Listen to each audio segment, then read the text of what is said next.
Day 8 of 48 Laws of Power.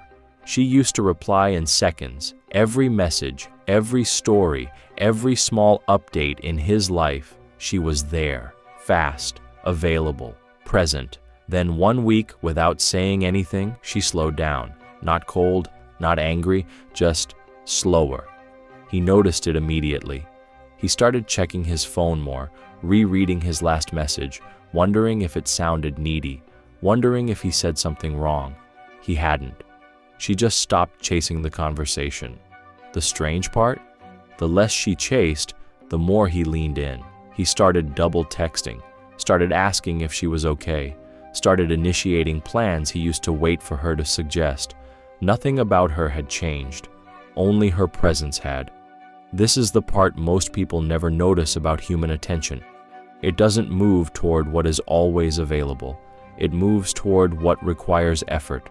Robert Greene wrote about this exact pattern centuries before group chats and read receipts existed.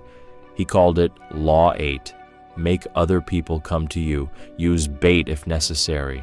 Not chase them, not convince them, not perform for them. Make them come to you. Think about a different scene. A workplace. 2 employees want the same promotion.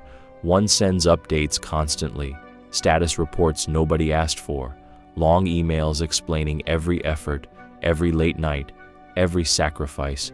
He wants to be noticed so badly that he becomes background noise.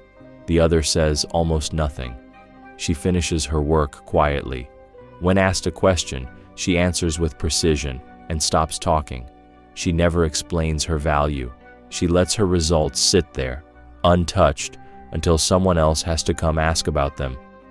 By the end of the quarter, leadership isn't discussing the man who explained himself the most. They're discussing the woman they had to go find answers from. Explanation is exposure. Silence is leverage.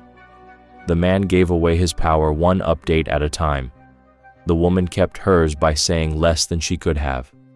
This is the same law operating in a completely different room. Now picture a friendship. A man has a friend who calls constantly, every weekend, every plan, always available, always agreeing, always the one reaching out first. Then it starts feeling like a weight. The friend's constant presence stops feeling like loyalty. It starts feeling like a lack of a life elsewhere, like there's nothing else competing for his attention. So slowly, without meaning to, the man starts pulling back. Not because the friend did anything wrong, but because there was no tension left, no mystery left, nothing left to wonder about.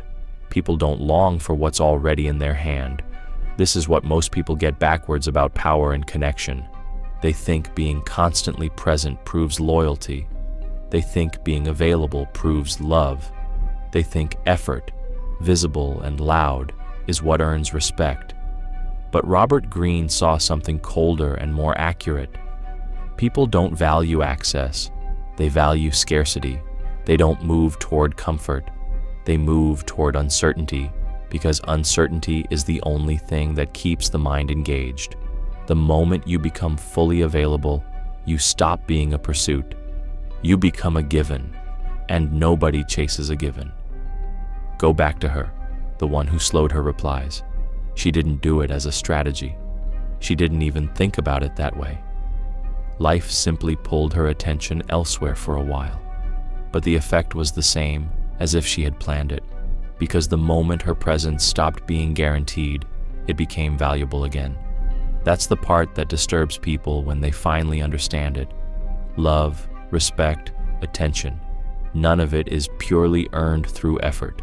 Some of it is earned through restraint, through what you don't give, through what you make others walk toward instead of handing to them. There's an old line that captures this better than any explanation could. People don't desire what's given to them. They desire what they have to earn. A new employee joins a team and immediately agrees with everyone, immediately says yes to every favor, available at every hour. Within weeks, they're not seen as a strong addition. They're seen as someone whose time costs nothing. So it gets treated as worth nothing. Meanwhile, the coworker who occasionally says, "I can't today," without apologizing, is the one people schedule around. It's not about being difficult. It's about having a life that doesn't bend instantly for everyone who asks. It's not manipulation. It's recognition that attention is not won through presence alone, but through the space you leave for someone to fill. The people who understand this rarely raise their voice, rarely explain themselves, rarely chase. They simply stop being available enough to be taken for granted, and without ever asking for it, they become the one everyone else is quietly trying to reach.